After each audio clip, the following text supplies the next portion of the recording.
ఎవరి దగ్గర ఒక సొమ్ము లాక్కోలే. నాకు చేతనైతే ఒక 10 మందికి ఉద్యోగం కోసం నా దగ్గర తెలిసిన వాళ్ళని ఎంతోమందిని అడిగాను నేను. ఇంకా సాయిరెడ్డి సార్ గురించి వస్తే మీకు చెప్పాల్సిన వెరీ ఇంపార్టెంట్. ఆయన ఒక రెస్పెక్టెడ్ పర్సన్. విజయసాయిరెడ్డి సారు నేను ఫస్ట్ టైం విశాఖపట్నంలోనే చూసిన ఆయన్ని. నాకు చిన్నప్పటి నుంచి ఒక సర్పంచ్ కూడా తెలీదు. మా రాయలసీమలో నేను నంద్యాల, మా రాయలసీమలో ఆడపిల్లలు దేనికి బయటికి పోయి ఊర్లు తిరిగేది లేకుంటే ఎంఆర్ఓ ఆఫీస్లో తిరిగేది నాకు తెలీదు. నేను ఎన్నడూ ఒక సర్పంచ్ని కూడా చూడలేదు నేను పుట్టి పెరిగినప్పటి నుంచి. ఒక్కసారిగా ఒక ఎంపీ గారు నాకు పరిచయం అయ్యేసరికి అబ్బా ఇలా ఉంటుంది. ఒక ఉద్యోగము అంటే చాలా చామింగ్గా చేసేదాన్ని, చాలా ఛాలెంజింగ్గా చేశాను నేను. ఫస్ట్ పోస్టింగ్ కదా ఎగిరి చేసినాం మేము. సో నేను సార్తో ప్రేమ సమాజం అనే ఒక ఇన్స్టిట్యూషన్ ఉంది, అది ఎండోమెంట్ డిపార్ట్మెంట్లో పబ్లికేషన్ అయి ఉంది. సెక్షన్ 6C అంటే ఒక అసిస్టెంట్ కమిషనర్ కంట్రోల్లో ఉన్న ఇన్స్టిట్యూషన్ అది. ఆ సమాజంకి 30 ఎకరాల ల్యాండ్ ఉంది. ఆ ల్యాండ్ అంతా కూడా బీచ్ రోడ్లో ఉంటుంది. అందులో సాయి ప్రియ రిసార్ట్స్ అని ఉంది.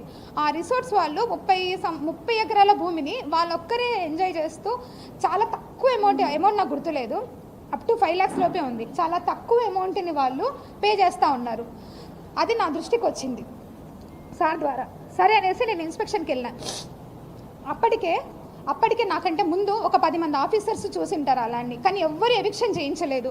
నేను పోయినాను, సాయిప్రియ సార్ వాళ్ళతో మాట్లాడాము.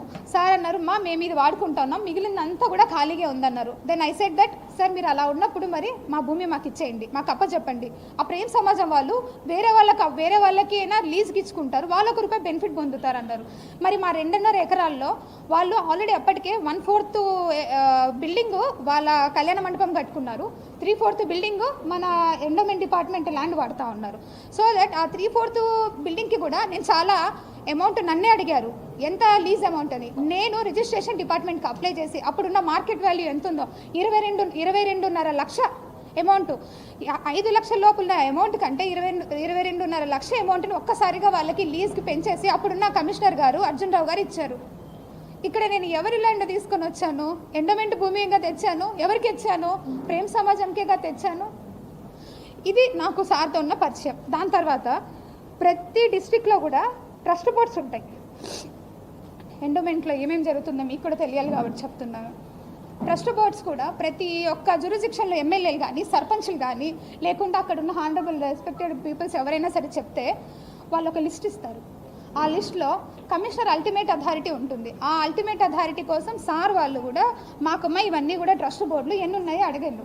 ఆ విధంగా డిపార్ట్మెంటల్ ఇష్యూసే మాట్లాడినాం సార్తో. నేను ఎక్కడ కూడా నా పర్సనల్ ఇష్యూ ఒక్కటి కూడా చేయించుకోలేదు. ఎవరైనా ఉంటే కూడా అలాంటివి ఉన్నా మీరు నాకు అడగండి, నేను చెప్తాను. ఈ విధంగా పరిచయమైన వ్యక్తి, ఆయన వయసు ఏంది? నా వయసు ఇప్పుడు 35 ఏళ్ళు, ఆయన వయసు 68 ఏళ్ళు.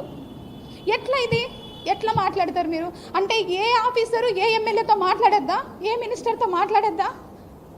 ఏ ఆఫీసర్లు మాట్లాడద్దా? ఇప్పుడు నేను మీతో మాట్లాడుతున్నాను, ఇంత మాత్రాన్ని మీకు నాకేమైనా రిలేషన్ ఉన్నట్ట? ఒక ఆడపిల్ల మాట్లాడకూడదా? అంత పెద్ద ఆయనతో మీరు మాట్లాడేటప్పుడు కనీసం నేను ఇక్కడే ఉన్నానుగా, సస్పెన్షన్ పీరియడ్లో ఊరు దాటకూడదని నాకు ఇచ్చారు ఆర్డరు. ఆ మూమెంట్లో మీరు నన్ను అడిగి ఉండొచ్చుగా, నా నెంబర్ ఎవరి దగ్గర నుంచైనా తీసుకొని ఉండొచ్చు మీరు. సో మీరందరూ రాసినారు, మీరందరూ మీన్స్ ఎవరెవరైతే ఎలిగేషన్ వేసినారో రాసినారు, బాగుంది. ట్విట్టర్ గురించి మీరు కమెంట్ చేశారు. నేను ట్విట్టర్లో పోస్ట్ చేయకూడదా? నాకు right to freedom of speech లేదా? ఆర్టికల్ 14 నాకు అప్లై కాదా? Article 21 right to privacy. నా ప్రైవసీని అంతా తీసుకెళ్ళి ఈరోజు మీరు కొంతమంది మీడియాలో పెట్టారు. అది ఎంతవరకు న్యాయం? నా ప్రైవసీ, మీది కాదు. నాకు రైట్స్ లేవా? కాన్స్టిట్యూషన్లో వచ్చిందే ఎస్సీ ఎస్టీ కోసం, కాన్స్టిట్యూషన్లో వచ్చిందే ఎస్సీ ఎస్టీ కోసం. అది ఈరోజు డివేట్ అయిపోతూ ఉంది. ఒక గవర్నమెంట్ ఆఫీసర్ మాట్లాడకూడదా? మేము ఏం తప్పు మాట్లాడుతున్నాను? నేను ఏమన్నా ప్రొఫెషనల్ ఏమైనా తప్పు చేశానా? నేను నిజంగా ఆంధ్రజ్యోతి పేపర్ రాశారండి, 100 కోట్లు రాశారు ఆంధ్రజ్యోతి పేపర్ నేను సంపాదించిందని. 100 కోట్లు మీరు ఈరోజు రాసినందుకు మదన్ మోహన్ వాణిపాటి నన్ను 75 కోట్లు అడిగాడు. నేను ఏడికి వెళ్ళి రావాలా? నా ఉద్యోగ కాలం ఎంత? 4 ఏళ్ళు డిపార్ట్మెంట్కి వచ్చి నేను ఎట్లా సంపాదిస్తాను? పోనీ మీరు చెప్పండి ఇక్కడ ఉందనేసి. నేను రెడీ, నేను రిజైన్ చేస్తా, పోనీ నన్ను తీసుకెళ్ళి జైల్లో పెట్టండి. ఏంటిది ఇదంతా? ఉద్యోగం చేయొద్దా? నేను కాదండి, ప్రతి ఒక్క గవర్నమెంట్ ఆఫీసర్ సఫర్ అవుతున్నారు. ఉమెన్ గవర్నమెంట్ ఆఫీసరు, మీకేం తెలుసు ఎన్ని హెరాస్మెంట్స్ జరుగుతుంటాయో మాకు.